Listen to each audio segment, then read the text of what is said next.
Good afternoon, Josephina. Afternoon, Sid. I know it has been a big event prep season for you. How are you holding up this week? It's very busy. It's very busy, but I think this is all part of the game. It's all part of the game. For me, I enjoy challenge, and it's definitely challenging when you're working in environments where sustainability is a bit of a journey. But I think Mhm. that's all part of the game. Improving and working on emerging markets that want to take the journey to the next step. So yeah. Yeah, yeah. I was thinking about the note you sent over, especially the idea of the outsider advantage in sport. It is rare to hear someone articulate the intersection of governance, community trust, and commercial strategy the way you do. Sure. So I think from my perspective, I was recruited in by my lovely CEO, Ed Edwards. Mhm. He had a vision essentially looking at golf and looking at sport, and it's very, traditional. It wasn't built to be a corporate entity. It wasn't, built with governance in place. It was built because people love the sport, so the people working in it are a fan of the sport. And that has its pros and its cons. The pros are, it's very player led, it's very player centric, but the cons are that lack of governance, that lack of maybe like strategic understanding of like financial management, legal matters, compliance, that long term impact insight. And from my perspective, I came from a legal background. I worked on human rights. I worked on, strategy within the um, diversity, equity, inclusion space across policy making, and then consulted across a number of different sectors. And so I bring, how can I say, a bit of a squiggly career to sports, whether that's like legal issues, whether that's strategy policy issues, whether that's governance, whether that's, equity impact. And I think having such a squiggly career has really helped because I'm able to kind of wave that flag for, have you thought about doing this differently? Or have you considered X, Y, and Z? So, from that perspective, I think I'm an outsider because I joined the sports sector pretty much in 2024. But I Mhm. bring with me all of that insight in terms of how you do business well strategically and how you look at impact strategically.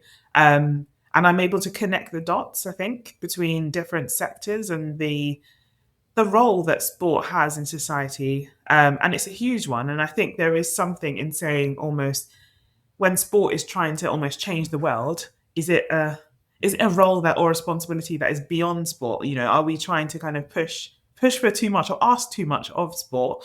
And so when Yeah. I am able to connect the dots and say, rights holder, you work with this governing body, you work with local authorities who are also wanting to achieve the same thing, which is job creation, tourism, spend in their local society. Mhm. Joining up those dots, I think, has really helped. And that's why I think, although I'm a bit of an outsider, both career wise and also I'll say, from my as a person, like being a young black woman in sport, especially in the leadership space, um, bringing all of the different like intricacies about myself to that, I think is super super valuable. Yeah.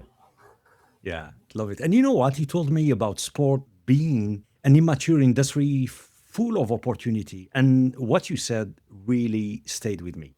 And I want to get into that today. So, yeah, let's get into it. Let's.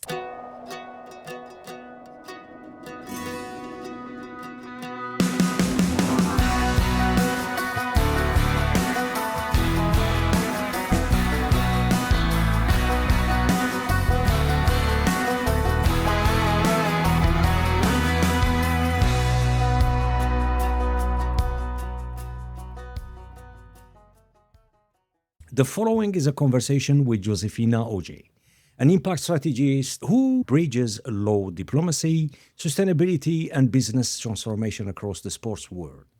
This is PreZeroSportsTalk podcast, and I'm your host, Sid Bensalah.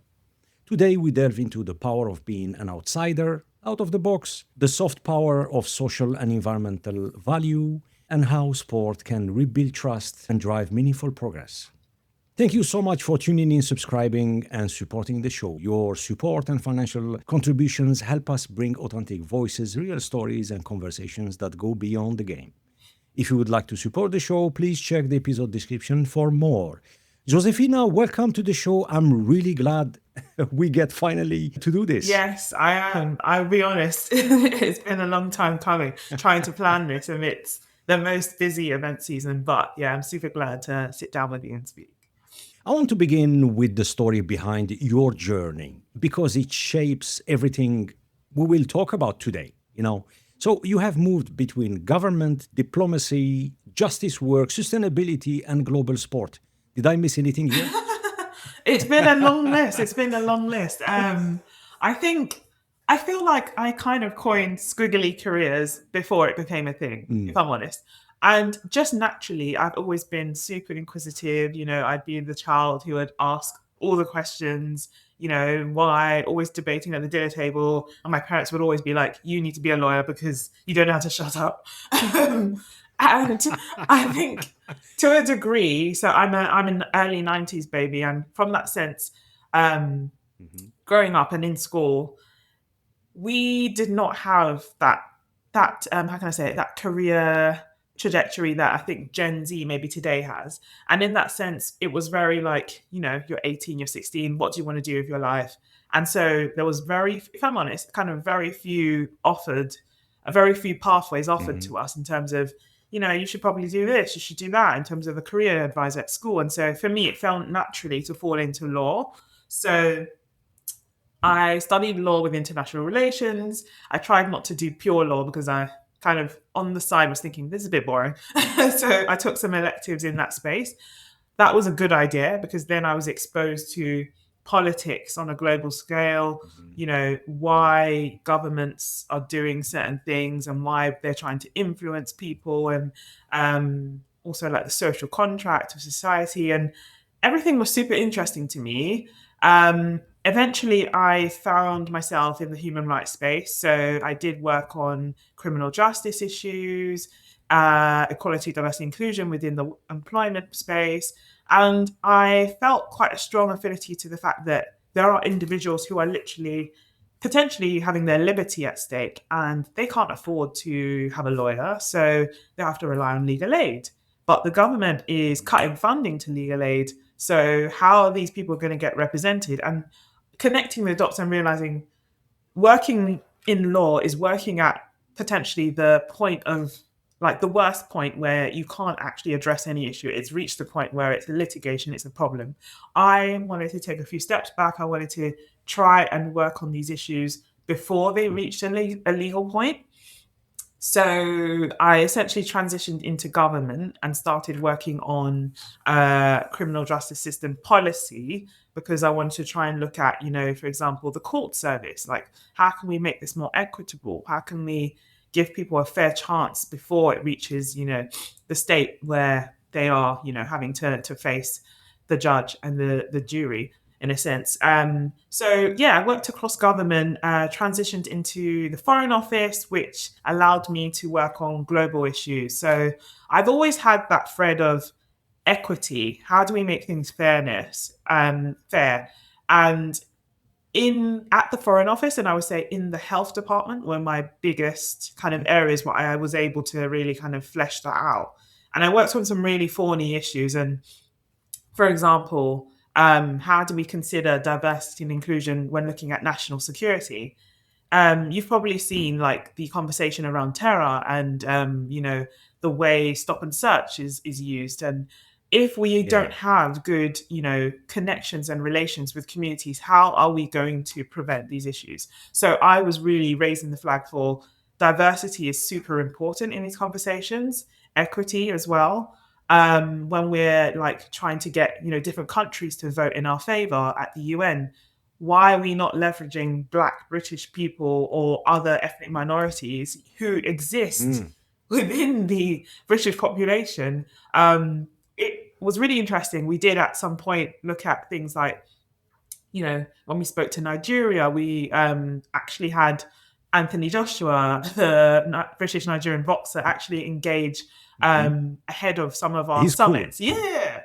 So it's like it's not negative, it's a positive thing. Recognizing that diversity is a strength and a soft power has always been a common thread in my career. And so it eventually led me to working in the pandemic on health equity, which was another super important aspect. Like, we want people to get vaccinated, to get tested, but are we speaking to the right communities? Some communities, the traveler community, they don't, potentially not watching the news or listening to the radio. You have to go out and speak to them as a community. So has always been, how do we look at equity and diversity, inclusion and social issues as less of an issue, but more as a opportunity? Yeah. And that eventually led me to the private sector. So I had to take a step back from government because of, if I'm honest, red tape and politicization was preventing me from being able to have the most impact I could have. So I wanted to be able to advise, not as a civil servant, because I was probably maybe a little bit of an anti-civil servant, like in terms of not following the rules and challenging. So I had to take a step back and be a consultant. So I did advise government, I did advise private sector, and that allowed me to have a bit of distance to be able to challenge really strongly, and also opened me up to a sector that had less red tape, that was open to innovation and challenge. And so in that space, I worked with the finance sector who, through the cost of living crisis, were looking at ways that they could give back to society. So financial education, that sort of thing. I was opened up to commercial bidding because I think that's super important, putting your money where your mouth is. So when you're bidding for a contract, what value are you going to provide to society? So I think that making that shift from legal policy to private sector has given me that unique lens to be able to say, how does the private sector work with social enterprises, charities, to resolve the same issues? Because you're all trying to resolve, whether that's a societal issue like job creation, the economy, or it could be air pollution, etc. You're eventually, there is a point where all of these parties have a sweet spot where they're trying to resolve the same matter. And I think that lens has led me to be able to have the impact I'm having in sport currently. And yeah, I was essentially headhunted because my CEO felt that he wanted to shake things up in the golf space, particularly, but then sport more broadly as well. So that's what's landed me in the world of sport. And especially on that, I'm going to shift slightly to a question. And since you were talking about your career and I've been listening to you, I had in the past many colleagues, they choose the legal career and they pull the plug. I don't know why. Maybe it was too difficult, it was too tough, or maybe it was too boring, Josephina, for our young audience, if you have to give an advice, if they are thinking to pursue a legal career, what will be the best advice you can give? Absolutely. And I have had to give my sister this advice because she also did a law degree. But yeah, so I am going to be a total straight shooter here because I think it's necessary. I know that when I'm speaking, I know that people from lower income backgrounds are listening, and I have to be honest. So I went into criminal defense law, I went into human rights. Those areas are super interesting, and you get to work on potentially the most important area of law, in my opinion, because it's people's liberty at stake. However, on the Right. converse, because they are publicly funded areas of law, the funding is minimal. It's been limited. It's been cut by government. And you may struggle in the sense that you have to kind of make a decision if you can financially withstand a career in that space, if I'm honest, because there are cuts. You can't expect to be on a super high salary. There is a cost of living crisis. So I think that is worth considering. The other aspect is you could then go into corporate law, which for some people less interesting, but you will be better paid. There's an opportunity in that space to work on some pretty interesting areas. I think at the moment, if we look at AI and the developments in that space, there's going to be a lot around like contracts. There's going to be a lot around compliance, data protection that will be coming up. And I think there's potentially some really interesting areas to work within the corporate space. My advice would be throw yourself in and get experience early as possible, because actually, when I was 16, I went into like Snaresbrook, my local court, and I kind of would just sit in the gallery and just listen to, the cases and watch, what the barristers were doing, and just throwing myself in like that, or interning at your local high street law firm. Super important, because I think there isn't enough clarity on the realities of life as a lawyer and the different types of Right. lawyers there are. So I think it's really important to throw yourself in and see, is this for me? Because doing that also kind of made me realize that I'd found corporate law to be not for me, because I found that drafting contracts and reviewing contracts all day probably is not what I want to do if I was going to do anything. So I think it's really important to throw yourself in and try to get experience. And when I was in the legal space, there were quite a few, I would say, um, initiatives that actually looked at targeting ethnic minorities and people from lowest income backgrounds. I think it was Target City Jobs, the Black Lawyers Division, Urban Lawyers. So those are organizations I would recommend you to get involved with if you come from a background where, you don't have, uncles or aunties who, are already in the space. So Yeah. that's my recommendations, I would say. Yeah. And and winning an argument, how do you develop qualities like, for example, the way you talk, the way you, of course, beside of all the research that goes with a case, from a persona standpoint, how do you develop that while studying law? Sure. So I think to a degree, it does need to come slightly naturally to you, to in the sense that you need to Mhm. be somebody who is inquisitive. You need to be somebody who is always asking questions, reading. For me, that was natural, because if it's not naturally there, you will struggle. And the other thing from an equity standpoint is you might find yourself playing a role. And I think when you get into that space, it starts to become slightly dangerous, and maybe not your best position to be in. I'm quite conscious that people should always be doing what they were meant to do, what they're called to do. So I think there is that need to really take some time to look at what brings you joy in life, and to start there. Um, at school, at university, there will be mooting. So mooting is an opportunity to almost go into the role as a barrister or a lawyer Mhm. and Mhm. act out cases. There will also be opportunities through work experience as well, debating societies in school. So there's going to be plenty of opportunities for you to, practice your voice, but it will come in time. And for me, it's definitely something I think about, particularly I would describe myself as an introvert. I think some people would say I'm not, but I think maybe I am. And you will learn your voice. So for me, it's been almost like reflecting on, what is authentic Mhm. to me, and still using mannerisms that are yours and not feeling that you need to play a role, I think is Yeah. important, Yeah. because we need to see more varied people in these spaces. Yeah. Mhm. Mhm.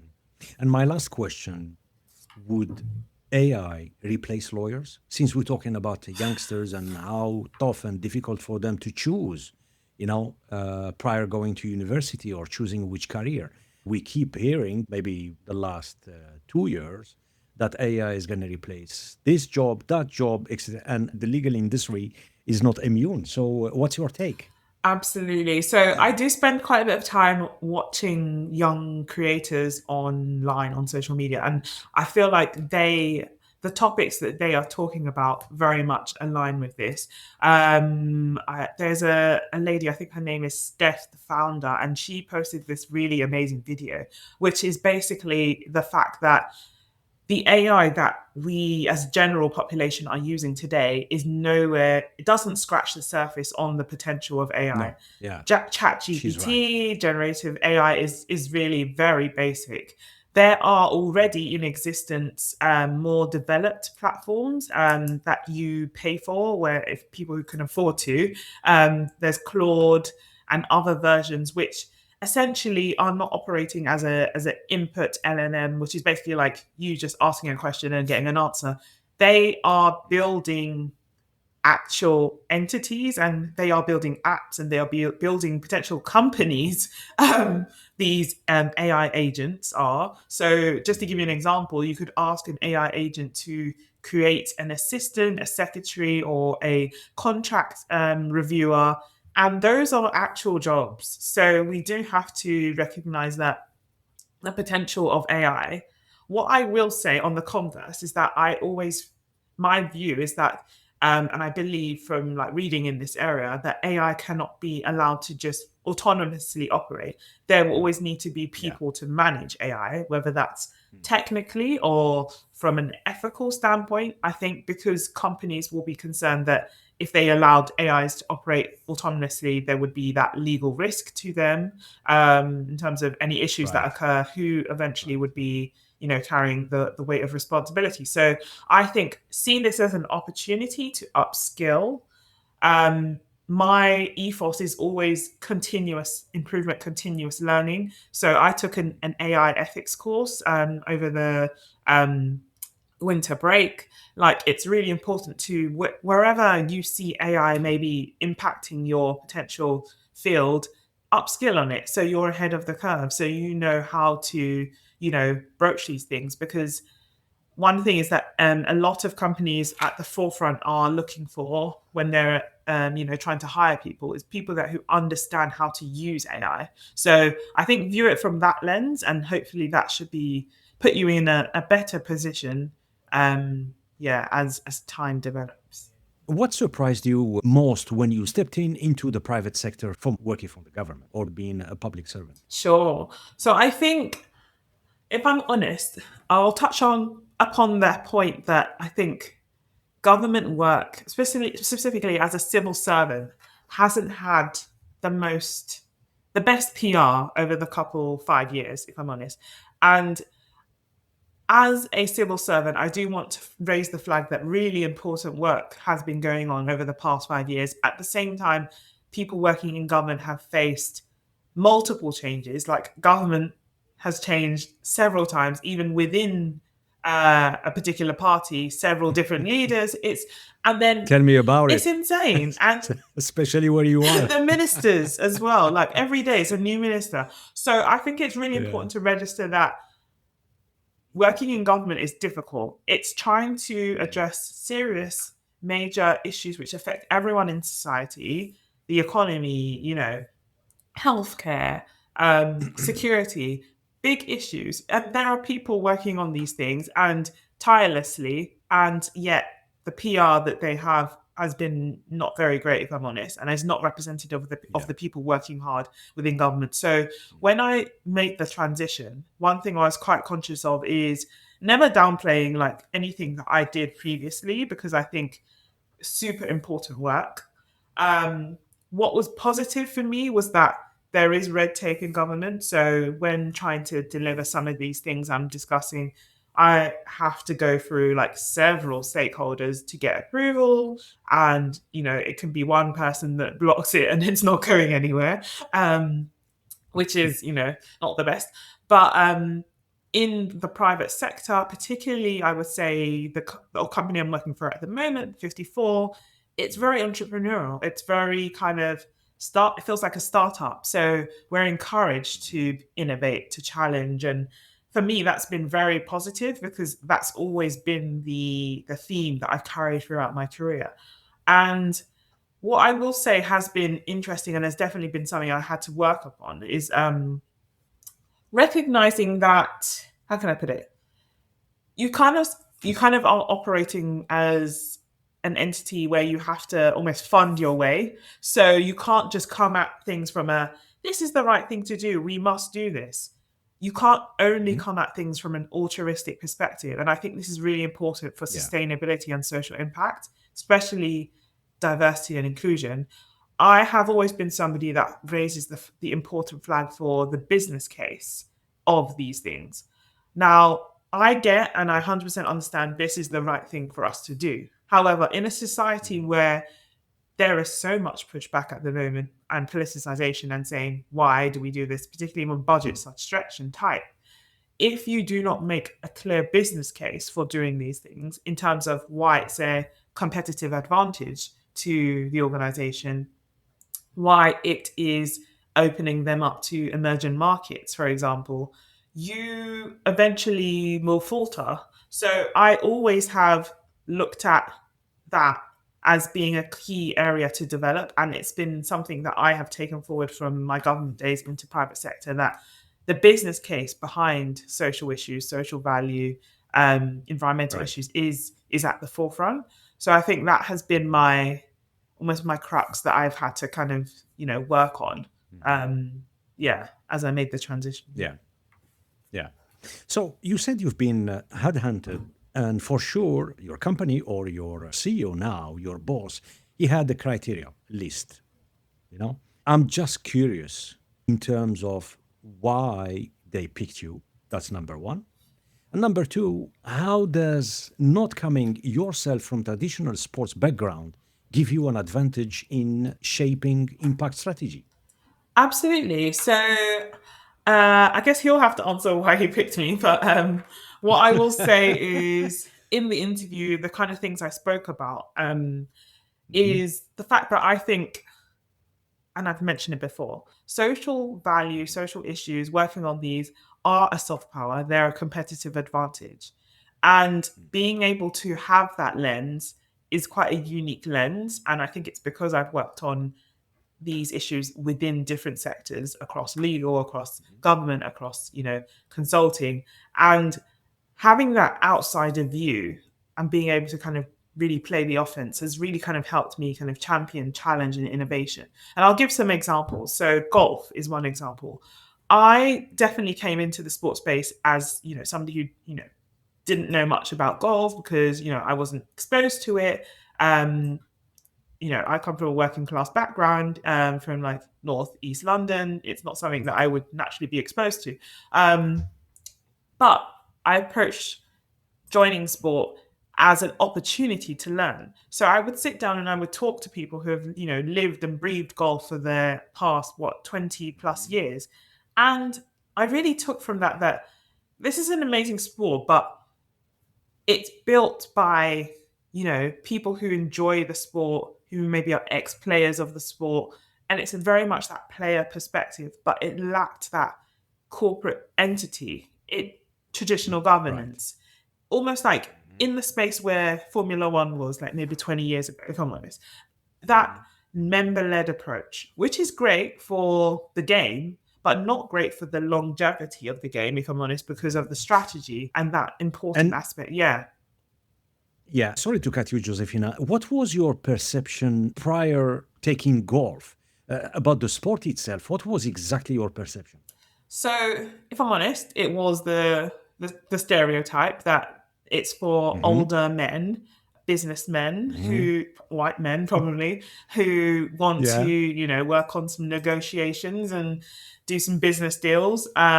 So I was Right. very surprised at the ambition when I joined and what was possible and what we have achieved. So if we look at, I think one example of that is Live Golf, we have to say. I really back what Live Golf is trying to achieve and is achieving. That's one of our clients. We cover the non-US events. For me, the growing the game of golf is not just an altruistic right thing to do in terms of giving people Right. access to green spaces, urban communities in London, and we have introduced them to the game of golf, which gives them access to green spaces. Also gives them access to, well-being as a health and well-being outlet, and career opportunities. But there is also the aspect of this being beneficial to golf as a business. So if we look at like the Korean event, the Korean culture has had like a huge wave, like the whole K-pop culture, and that is actually reflected in the Live Golf Korean event. We also have the PIF South Korean event.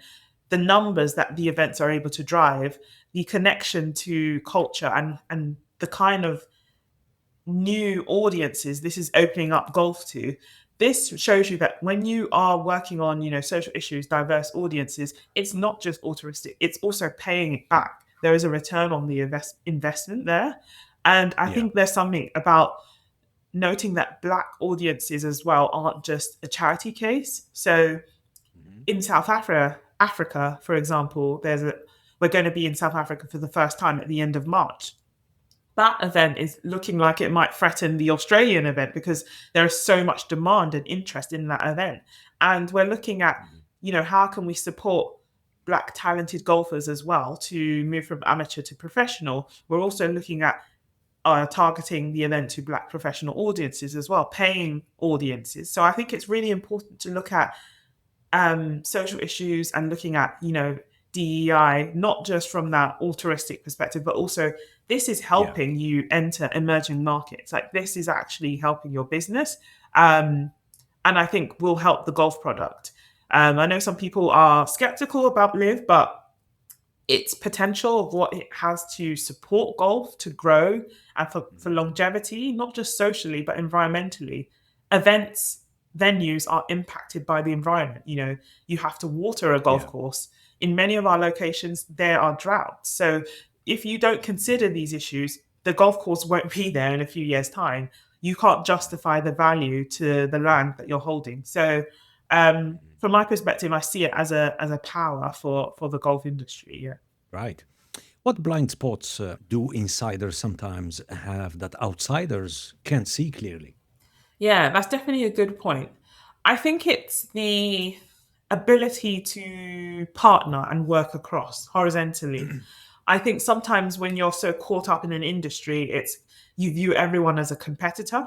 And me coming in, Mhm. I almost have no qualms. Like there's nothing for me to gain or lose in this. So the conversations we're having at the moment is about how do we join up governing bodies? How do we join up golf courses to share best practice, to um, fund some of these sustainability needs for the industry. And that's definitely something which I'm continuing to push.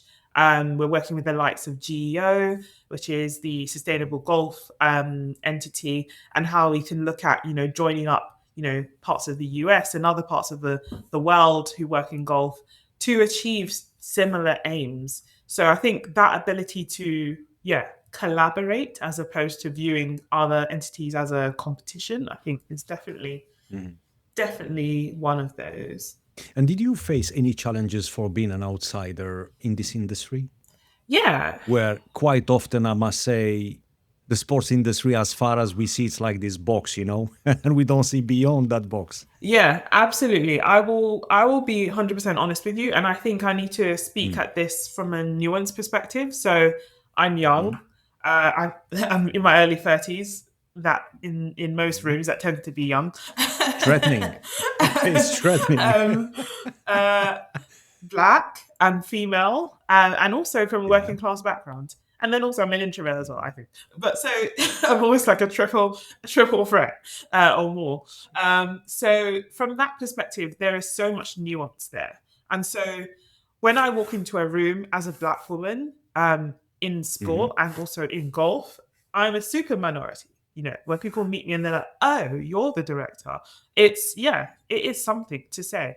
Interesting. And I think it's really important to talk about the different experience that a Black woman would have as opposed to maybe a white woman. So when we talk about gender equity, I think it's really important to add that nuance into it as well. So I do want to touch upon, because I think one of the topics which is live at the moment is the whole Eni Aluko situation and her speaking up about her views on gender equity in the sports world. So I do have to say that she is pushing for gender equity. And if I'm honest, I feel like there's a bit of misogynoir at play because the the essentially the thought that she's trying to portray is that there isn't enough female representation at women's football games, and that is an absolutely Okay. fair point to make. Yeah, it So is. my issue is that her speaking up, obviously, she's in doing that, she is putting a spotlight on a very strong male leader within the football space in terms of Ian Wright. Mhm. And a lot of her peers are scared to kind of stand up and back her. And I feel like she is taking a Right. lot of risk in speaking up about that. And many people are not backing her. And I think there is something to say in that she is spotlighting herself. And often Black women take a lot of risk and spotlight themselves. And there's very little reward in doing that because she's waving the flag for gender equity. I've seen other women do this and they are backed and they are supported, and she's pretty much being torn at.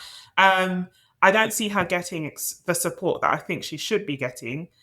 She's taken a risk, obviously, putting herself out there, but there is nothing inherently wrong with campaigning for gender equity in the women's football game, which I don't see an issue with the argument that there should be more female pundits taking like the studio roles in final games for women's football. So I think that's something to just comment on. Then I think as a young woman, I think there is a different experience between a young woman's experience versus an older woman. Sometimes age can act against you in the sense that both ways. So as in the sustainability world, there tends to be a lot of older women that hold the kind of like reins. And I think when you come in quite young, there is like a sense of, do you have the experience? Can you speak? Are you an expert? And then I think the flip reverse of that is that sports entities, sports organizations, 54, I'm in my early 30s, but I feel like I'm one of the oldest people amongst my colleagues. Like this is a very young Gen Z Yeah. staff employee base. And I think there is something really interesting about that because you learn from different generations, but it's also interesting in terms of how you carry yourself. So Gen Z, I think, approach the workplace super differently from us. I think they view it as less of a, this is my entire life, and it's more like this is a means to live. Like I'm doing this job because I have these hobbies that I need to fund, but this job is not maybe like my all and my everything. Whereas I feel like maybe in my generation, millennials, like often your work can define you. So I think it's super interesting. Yeah. And I think personality also has a role to play as well. So I am what I feel is one of very few like introverted leaders. I will always say that like when as I navigated leadership, I've always kind of thought, do I need to play a role at times? Like, do I need to be more gregarious? And sometimes in meetings, like, do I need to speak if I don't have any points to raise? Because if I don't speak up, I'm not, putting myself out there. These kind of thoughts do crop up. And I feel like the way where I've landed is that words are powerful. And when you know your stuff, you can say fewer words, but still be powerful. And I think when I do speak up, people pay attention because it's, oh, okay, she has something to say. There must be something, there must be something there. So I think there is something in that sense of like, So, yeah. so yeah, look, this is so interesting, and thank you for your openness and honesty, Josefina. So, you said you are young, black woman, not from the sports industry, absolutely not. Knowing, let's say, basic knowledge about golf. Yeah. Now, when you enter a room in that space, how on earth do you manage to build trust, especially in the sports industry? Yeah, it's definitely a thing. And I think you can't come at this with ego. So Is it your legal, let's say, I don't know. I'm just trying to picture the, the you scenarios, know, i- absolutely. I is it think your legal background? Is it? if I'm honest, I think there is something in me personally, in my personal values and the way I operate. I do have a lot of audacity. And I feel like to work in Mhm. sport, you need audacity. You need to be able to enter a room and feel like you deserve to be there. Because if you enter that room and you are like, I'm not sure, you will probably be drowned out because if I'm honest, there are a lot of egos in sport, as you will know. A lot in It's golf. it's it's It's even worse. it's a big. It's yeah. So I'm backed by self belief. I grew up in an environment where I'm Nigerian. I think Nigerians have a lot of where we have pride in ourselves. I was Mhm. told like I'm smart. I have a lot to give to the world. Like Right. my experience also as is essential. You need to have work experience. And I think I've worked across several fields, my legal experience, my government experience, challenging places, if I'm honest. So when I enter the sports industry, yes, it's challenging, but I've seen worse, maybe. I've seen some really difficult scenarios, political scenarios. I've handled difficult stakeholders. So that experience really is a backbone for me. And when you know your stuff, what I will say is there are very few, I wouldn't say very few, but there people that understand sustainability, understand social issues very well. There are few of us in sport in the sense that when we speak, many people maybe don't feel that they have the level of knowledge that we do, or like, so there is that. I feel like there is that slight benefit in the sense that you tend to be the expert on that area. Very few experts on that area. So when you do speak, people do listen because they feel maybe they aren't as capable in that area. That has its pros and its cons. I think I want to see more sports persons and people, get involved in like environmental debates and so on. Um, but I think that definitely gives you need the foundations. You need to have, done the work before you arrive, but also believe in Right. yourself because there's young people, entering sport and, you need to believe in yourself that you have something to offer. And that definitely helps. But it's not easy, Um, and choose your battles. Not every conversation you need to kind of headbutt individuals, but choose, strategically what is the best way for me to, make this point. Or sometimes I try and help people think it's their idea, even though it's mine, because there are ways Yeah. to get your point across or to achieve what you want. You have to be strategic. Yeah. Yeah. I was thinking about all the various events I worked in. Major events, quite often we have a big team doing different tasks in different departments. And I've seen it quite often. Young women, when we are debating or having a briefing or a debriefing, they always, quite often, they have to try harder, And I like what you say. Sometimes when you don't say anything, people maybe they take it, maybe she doesn't know everything, or you know what I mean. And quite often in those meetings, it gets overwhelming. If you have to give any advice, and I must say, it's not secret. We try to put everyone at ease, because we know they are there. They've been selected to do a job based on merit, not based on gender, not based on the way they look, etc., etc. And the success of the event, it relies on the team, he or she, But in your case, if you have to give an advice to youngsters, young women, what would be, Josephina? Sure. So I think you've definitely touched upon a an important area, and it's not easy. Um, for young women in particular, you're underrepresented from your gender, but also from your age perspective. I think before you reach this point, it's really important to know yourself. So before I entered, the role that I'm in right now, I have been through so much and I know my foundation and I know myself personally, I know my strengths. Knowing yourself and knowing your value is super important because you have that to fall back upon. When, a stakeholder tells you no, or when somebody tells you you're not good enough or doesn't listen to you, you can separate those opinions from your self-worth is really, really important to do that because internalizing will turn you, you will end up into a place where you're not allowing yourself to achieve what you can because you're internalizing these false opinions of yourself. So I think, yeah, really understanding your value, taking some time to really compartmentalize what do you bring to this organization. Look at your personal skills, look at your education, look at your particular attributes that you bring, and actually sit down and write them out, make a list, reinforce that.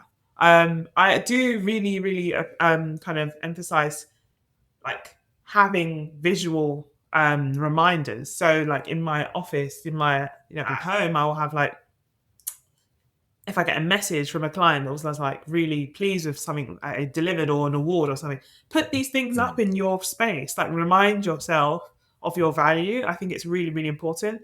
Communicate when you achieve something. I think sometimes I think social media at the moment, sometimes people can feel like overexposed or like, Yeah. LinkedIn can turn into like a ball of just congratulations on everything. But I think Yeah. it's important to reinforce and to speak up on your achievements, because Right. when you can go back and look at everything you've achieved, it will remind you of your worth. I think allyship is super important as well, I will say. Having Hmm. male allies, especially senior male allies, I think has been really helpful for me in my career. So Hmm. you need to network, you need to build relationships, because one of Hmm. the things that I think has helped me definitely is when I'm not in the room, who advocates on my behalf. So when I'm not in the room, I Right. have people that say, you know Yeah. what, this topic, Josephina should be in this meeting. Let's invite her. Hmm. Like, or, I like yeah, it. that. I think I it's like super that. important. Somebody who, rates you and, promotes you when you're not there, really, really important. So that, I think, building connections has definitely helped. So yeah, know your worth and also ensure that you have allies that can, speak up on your behalf when you're not around. Good. So you have described the sports industry as immature, and I fully agree with that. What makes you say that, Josefina? So I think I have entered initially like the golf space, which I think probably has contributed to that. Don't get me wrong, there are sport entities within the industry that are much more mature than golf. But I think Mhm. if we look at sustainability, for an example, um, what other sectors have been able to achieve or what they regard as normal or standard best practice. For sport, it is a journey of trying to get people to achieve the basics sometimes. So I think it's not necessarily a statement to kind of point fingers and say like negative things, but more this is an opportunity. So the fact that we, how can I say it, there are entities within sport that are just starting to look at their carbon footprint, are just starting to consider reporting. This means that we're not in a space where we're drowning in regulations. Some other industries I've worked in or been exposed to, if we look at construction, if we look at oil and gas, if we look at finance regulations, they are drowning in regulations. And the sustainability professionals in that space, I do feel for them, because you will spend 90% of your time gathering data and reporting and producing reports that nobody is reading. So it's almost like you're not doing the thing that studied so hard and are so passionate about doing. And I think Yeah. sport, the immaturity I'm speaking about, is an opportunity. Not to say that we don't gather data, because data is important to gather, but we have Mhm. the ability to tell stories. We have the ability to get people passionate and to care about the environment, because we can link it up to venues that might be impacted, your favorite football pitch or golf club that might be impacted. So we have that ability to take different approaches, to look at data points that aren't on the GHG emissions protocol, like happiness. How do people feel about their environment? Yeah. Sentiments, things like that. We have that ability to look at these nuanced areas because we are not drowning in regulation. So I think the immaturity of sport is an opportunity, and I think we haven't even scratched the surface, if I'm being honest, with what is possible um, in that space, and I'm excited about what is possible. Yeah. Yeah. I agree with you. And it goes deeper as well, Josefina. We are not using, and when I say we, sport as such, we are not using the power of sport to really communicate the message. You're talking about the environmental impact, which is important. Those folks that spend hours and days and time to generate data to submit all those reports, which are important. And like you say, few people have the interest or the time to go through the entire report. And when they do, the question is, okay, what am I going to do with the findings? And the reason is, and I'm not talking about the lack of funding, lack of money or budget, absolutely not, but the will to do the right thing using the power of sport. And you said something very important earlier, the community, you know, and making sure that the community are full aware, meaning the supporters, the fans, etc., etc. And on the other hand, sustainability as a word, as a such, is being so politicized, where people, when it comes to trusting the decision makers, wherever you turn, in UK, here within the EU, in the US, Australia as well, wherever you turn, people, they don't want to, they're kind of tired of the same music. So yeah. So where do you see the biggest gaps based on your experience or previous experience in governance strategy and long-term planning Yeah. with what you're doing right now? Yeah. So I think as it stands, I've spoken about storytelling and the importance of that. I Hmm. think there is something around fan behavior, because that is the data speaks for itself. So 70 to 90% of the biggest impact in terms of potentially negative on the environment comes from fan behavior. And also, if we look at numbers, fans are the biggest stakeholder group in sport. So from a social perspective, are we leveraging our fans and our communities where events take place? I don't think we are as well as we could. So one of the really exciting things I am working on at the moment is a fan behavior app, which can potentially influence fans to take up more sustainable behaviors, whether that's hopping public transport to an event, or purchasing vegetarian or vegan food, using a reusable bottle, various things. Because I think at the moment the industry is very much compartmentalizing. So your marketing people are just looking solely in the lens of like the game and you know the actual sport itself, and then your commercial partnerships are just looking at like, okay, who can we bring on that can bring on the most money for the client, etc. There is an opportunity to work together with people in sustainability and impact, and this is what I'm trying to drive, that collaboration, because there are purpose-led partnerships that can be brought on, such as food and beverage partners that are you know women led, or SMEs, or giving back to the local economy. There are also opportunities for commercial partnerships that can also provide prizes that are environmentally friendly for fans, etc.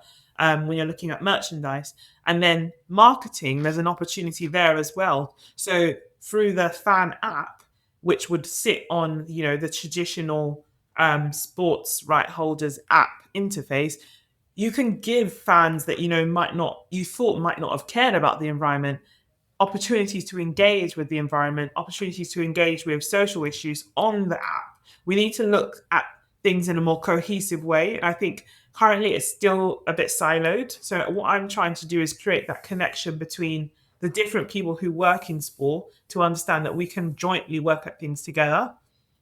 Yeah. Okay. So you talked earlier about the golf, the your perception of the sports itself. And I remember 30 years ago, 3 decades ago, maybe slightly more, golf as a sport, mainly the governing body, the international governing body, they tried to revamp completely the sport in terms of reorganizing the sports and to take that perception of elitist, of reserved to certain group, et cetera, et cetera. And they have this slogan, golf for all. And that was more than 3 decades ago, Josefina. How is it now? So I think I can only comment on the my perception as an outsider Hmm. coming in, and what I've seen change since I've kind of viewed it as an outsider to being somebody within, and at this point in time. And what I think is interesting is the join up that I'm seeing. It's gradual, but it's happening. So there are industry events. For example, there's trade shows, there's England Golf that put on like industry-wide events. There's also think tanks that put on events that bring together people from all sides of the industry. And I think when these events occur, we are seeing that strategic thinking starting to happen. I think there were some events focused on like water management and how like we can look at recycling rainwater and all kinds of things. And there's industry events that are looking at how do we fund sustainability. Conversations we're having with GEO at the moment is about bringing together high net worth individuals who could be like members of a golf club or investment bankers, or also looking at crowdfunding for sustainability for golf clubs. So I think the collaboration and collaborative elements are positive in the sense that I'm starting to see more of that collaboration. The other thing I'm starting to see more of, which is interesting to me, is innovation. Every day I'm seeing a new golf startup or entity. If we look at the clothing and apparel industry, Reflow is one example. So we did work with them in our previous seasons. They produce. You know, we had, we had Reflow CEO on our show Oh, I did not know you had Rory. 2 years ago. We had Rory. Amazing. 2 years so ago, you're he ahead was of on the our. curve. See? Yeah. Because Yeah, we know him very Oh, well. that's so good. Yeah, and I love what he did. It's amazing. It's amazing what he managed to do. It was not easy, Absolutely. but yeah, we champion what he does. Absolutely. So people like that who are pushing the edge, they are, looking at a problem in golf and they're saying, okay, I can find a solution to that. We are seeing that. The other day I saw, I think, somebody else in golf who is looking at recognizing that it's expensive to join a golf club. So they're looking at ways to create like low cost entry routes to golf Oh, membership. And then also you've got virtual golf as well, like caddy club, pitch, etc. Yeah. So I think the innovation aspect is interesting. From a sustainability perspective, there are a lot of opportunities there. One of the things we're looking at as an organization is potentially PIF funding concepts where golf balls are lost, like millions of them a year. How can we use drones to retrieve lost golf balls and basically recycle them back into the system of the game? So there's, I think, brilliant opportunities because we're seeing the converge between innovation, tech, and golf. And then I think the collaboration. Where I think there's still a way to go is the governance, and that's because it is quite fragmented. I don't know if that will change, but as long as there are collectives, there are committees, there are opportunities, events for us to come together and converge, hopefully that will break down the silos, I think. Yeah. Yeah. You spoke earlier about you having a project in South Africa now with golf. Correct me if I'm wrong here. Now, doing that, Josephina, how do you design such an event, or together with whatever is linked to that event? Could be other stuff. How do you manage within the design standpoint? How do you create a lasting value for local communities in South Africa, for example? Absolutely. This is a super, super important point, and I feel very, very passionate about this. So I, as the agency, work with my counterpart at Live Golf, Jake Jones.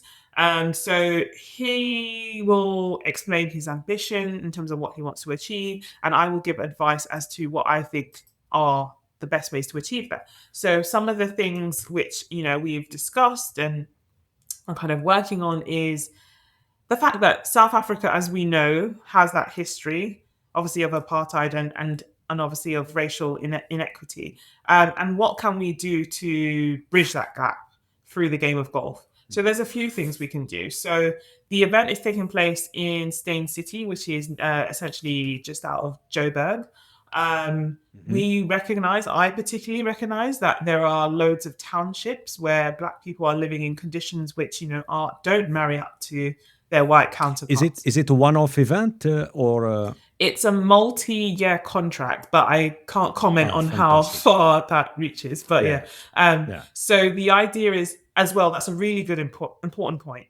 When I'm delivering social impact, I never want to deliver one-off initiatives. I always want to deliver something with legacy. So we are in conversation with Stain City local authorities, the Live Golf Stingers GC, which is basically the South African team, are heavily involved, and their foundation.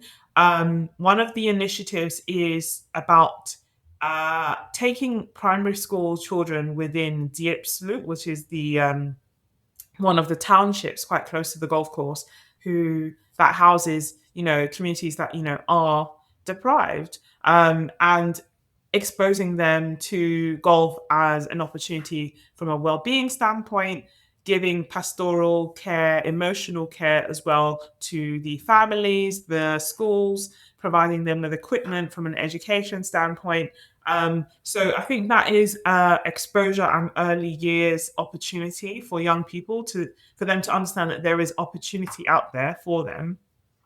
The other aspect which we are in conversations about currently is, so Oji Molefe is a Black South African broadcaster in golf, and I'm having conversations with him about how do we actually look at the professional golf pathway, because it's often very difficult to understand how you actually get to being pro.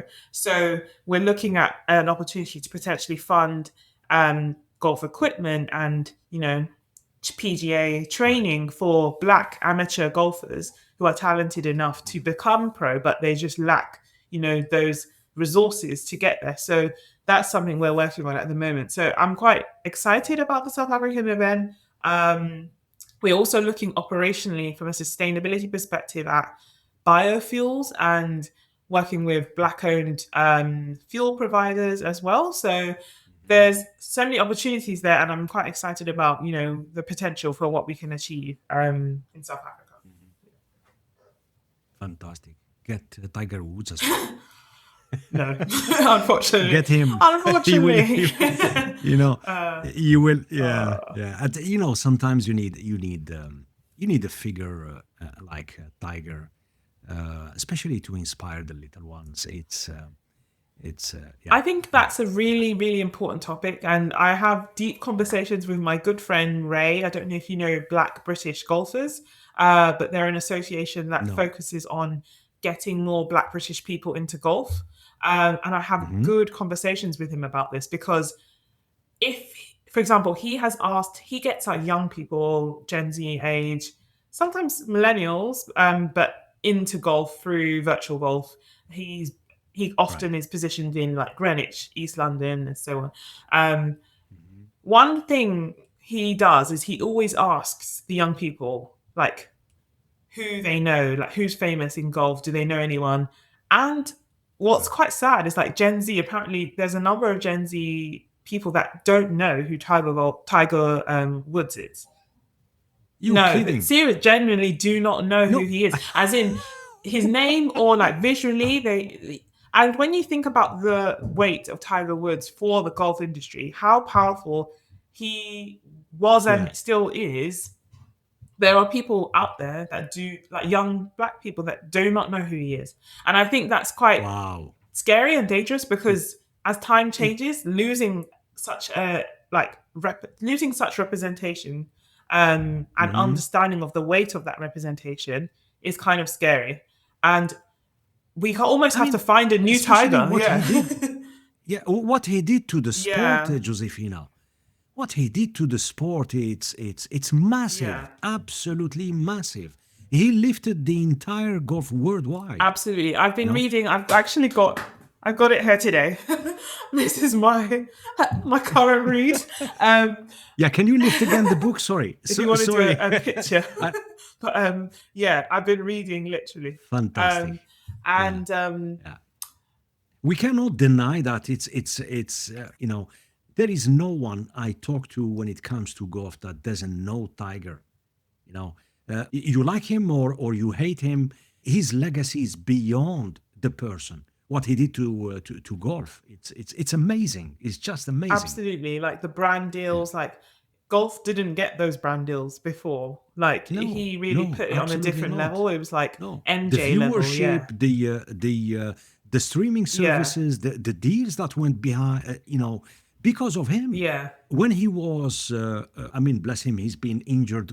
The minute there is a noise that he might turn up, he might come back to XYZ tournament, or it's like Frenzy. euphoria, Absolutely. frenzy, So it's kind of absolutely scary to crazy. me. Like we almost need to find a new tiger because what happens when we lose like that, you know, the people that, don't even know he exists at this stage, what Yeah, happens then? yeah. So I think there is something about golf, and that's why I'm excited about breaking barriers and doing things differently, especially the live product, because if we can find like emerging new talent, then, the longevity for the sport is there.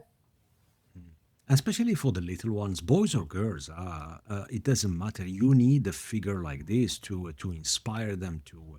Similar with any sport, soccer, basketball, you name it. It's and golf has been, as a sport, been fortunate to have someone like Tiger. You know, so yeah. Highly agree. Let's shift gear and talk about something that is really dear to me, Josephina. Why do you believe equal pay remains so elusive in elite sport when it comes to gender between women and men? So I think there's a few factors there.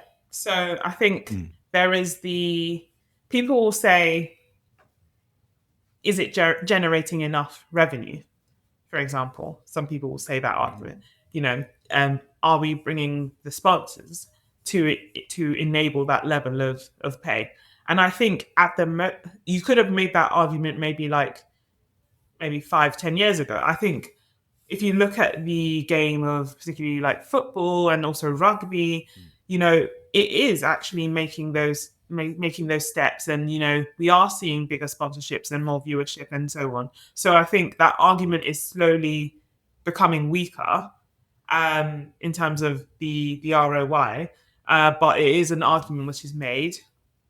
The Obviously on the converse to that is the fact that it's at the end of the day, it's the same sport being played. So that argument around equity is that we should value it the same. And I always like to speak about kind of emerging markets and um, diverse audiences and the power they have financially, because I think when you look at some of the events that we manage, when you overlook particular demographics, you lose from a return perspective, because women are picking up, I'll speak to golf, women are picking up golf, I think, at the highest rate. I don't have the stat to me right now, but I will check it. But that as an audience, if you overlook that, you're missing a huge opportunity from a marketing standpoint. So I think when we talk about equity and when we talk about women's pay, we need to recognize that the world is changing and demographics are changing and target audiences are changing as well. And so the weight Yeah. of the women's game is growing. And I can see that, for one, I can say definitely in golf. Um, I will speak to the fact that there are initiatives in place. So for us, 54, we have one of our entities called Voxa, which is basically a Mhm. women's talent agency. And we specifically go out and look for female talent, female golfing talent to sponsor, to support with partnerships.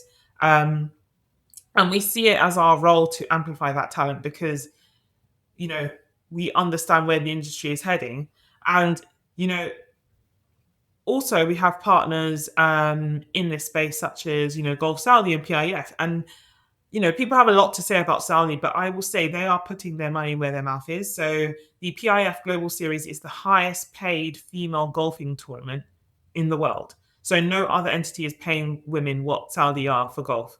The other thing to say is that the entity also has gender equality initiatives, particularly offering paid leave for paid professionals, and then also looking at supporting women through fertility, because I think that's something which we ought to talk about, because the weight that women carry, through childbearing, but also like unpaid work, as being a mother, is not accounted for. And I think the ability to have paid time to look at, and also to go through IVF, which I think PIF actually does provide to sportswomen under their contract. So I think putting your money where your mouth is super important, and the fact that we have partners that have initiatives in this space is worth talking about, and is worth kind of noting, because the inequity of being able to carry all of that additional work, and having initiatives in place that actually address that, I think is something which is important. I mean, when it comes to visibility and audience, let's use as an example the Olympic Games, summer or winter. Right now is the Winter Olympics in Milano Cortina, and the female disciplines. I compare 4 years ago or even 8 years ago, it's a completely different league, from a performance standpoint, from the spectacle, the show, the entertainment, and I still keep scratching in my head how long it has to take to have the same, I will not say opportunities, but the same recognition, put it this way. You're right. Yeah. And I think we'll start to see it, because if you look at the likes of, like, for example, Chloe Kim, and, if we look at tennis, the sponsorships that we are seeing, I think it's improving, but it is improving, but it will take time. And I think hopefully the heavyweights coming out of the US and the EU hopefully will carry a lot of that, and enable it to be equitable across the global scale. Because I'm conscious that depending on where you play as a woman, and if you're playing out of Africa or Asia, you're not going to maybe not get the same sponsorship opportunities as somebody coming out of the US. So I think that's worth noting as well. It's a difficult one, and it will take time. But I think hopefully with entities like ourselves that are marketing and are pushing female talent out there, so in a way which is exciting, not just like a charitable case. It's exciting to watch these games, pay to watch them. Yeah. I think when you look at the US soccer team, women team, a couple of years ago, they had to fight, they had to boycott, they had to, I will not say scream, but make noise to for the first time in the history of women's sport to have the same pay, and why it has to be like that, the governing bodies, the international governing bodies and the local governing bodies should, because everyone is promoting gender equality and things like that, but the minute you put the pay topic on a table, majority are silent. And I don't understand. Is it a mindset? And quite often we hear the same question, we still need more time. More time for what? Anyway, we can talk about this topic for days. No, you're absolutely right. Yeah. It's it's something which cannot be justified, but the only way we can fight that fight through us, particularly as a marketing agency, is telling those stories, pushing it out there, putting women's talent in front of sponsors and saying this is worth it. And if we keep doing that, hopefully we will see that change. You're listening to the PreZero Sports Talk. For more conversations on sports leadership, faith, performance, and innovation from Sweden to the world, visit PreZeroSportsTalk.com. Great, it's time for our lightning round. Oh, okay.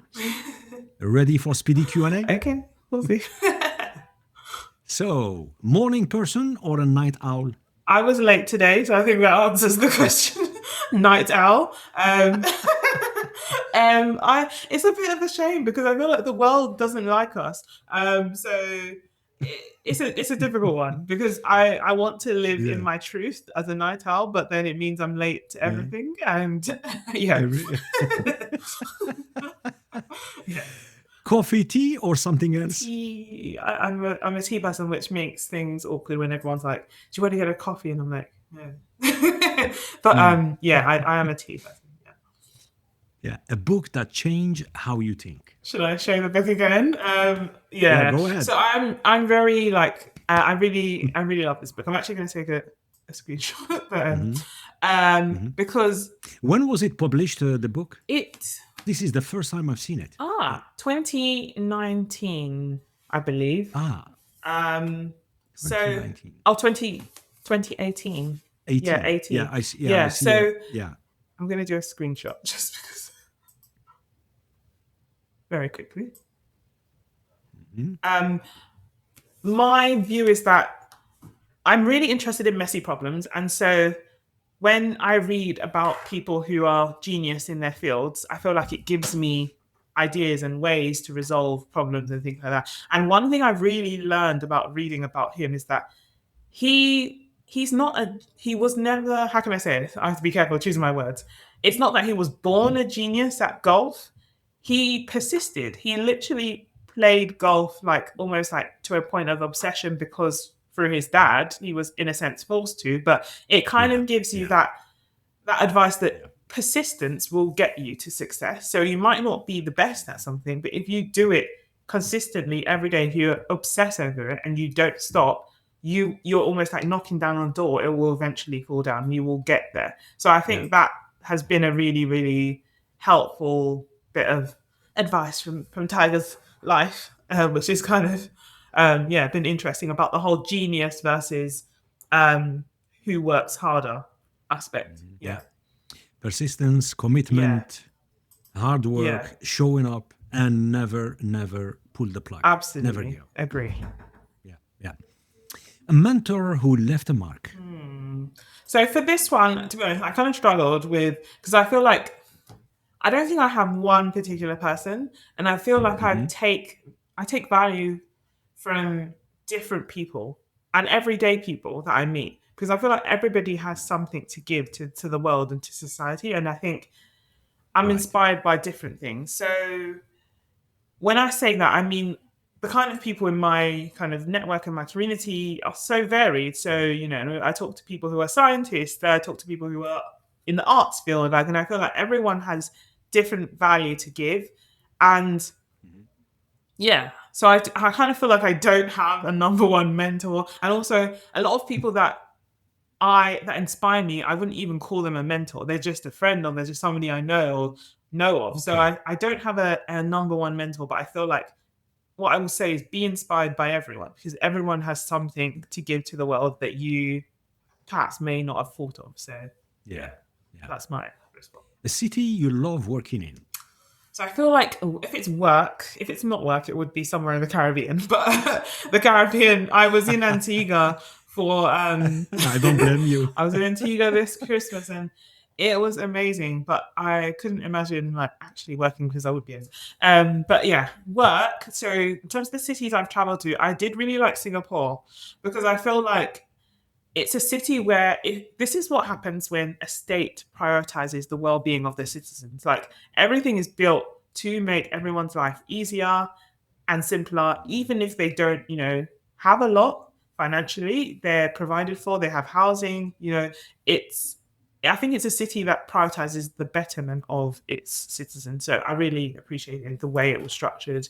And I also like nice hot weather as well. So that wasn't bad. A song that gets you energized. Okay. I think this was one where I said I wasn't quite sure if it was safe for the podcast. I don't have a particular song, but at the moment I'm listening to a lot of like rap music, because I feel like rap music is just like, go get your dreams, do what you want. Like, yes, yeah. So, I get you. Yeah. And I'm into strength training these days. So it's doing what it needs to do. Right. A best way to unwind after a tough day, or let's say a tough week. Yeah. So I've been really into moving my body, in the sense of I've got quite a bit of a heavy schedule. So I do strength training, I do swimming, golf, and I also do a bit of Pilates and yoga. So I think, and to be honest, this wasn't always me. I'll be honest, I was somebody who would be like, just read or just like very kind of sedentary, and that's not good. And I've made a conscious decision like this year to do more movement. And I'm actually, I'm a changed person because I see the benefits. It really does clear your mind, and absolutely. Yeah. And on golf, do you get frustrated? Oh, so I feel like this is where you need to be, that sense of delusion is necessary, because otherwise to come back every week and to play it, you have to be deluded to some degree that you're gonna, because I think my best shot was like, what, 6 feet to the pin or something like that. And I was like, oh my gosh, amazing. And then the next one is just like absolutely horrible. So you have to just be, you have to be deluded. Otherwise, I do like that it's a mental game. Because it's discipline. It's very demanding. It's very demanding when it comes to mental. It is. It's very, very demanding. One day you get it right, the next day, awful. Out of the window. So how do you, how do you measure yourself? And I think it's that point again, persistence. I'm trying to create consistency, and that is my goal. It's a tough sport. It's a really difficult sport. And while we were talking about Tiger Woods. It's for me, like we say in French, chapeau. Hats off. He ticked the box, and he's still, absolutely. Josephina, if you could have a dinner with a historical figure, who would it be and why? Very interesting one. Take your time. Yes. We all have someone that we admire or So who would it be? I'm trying not to choose someone who would you pick? Controversial. Because go ahead. I do like messy problems. So I'm curious about people that have been involved in messy problems and how they've navigated them. Maybe I have a think on that one. Okay. I'll think. A trend in sustainability that excites you. Okay, this one I can do.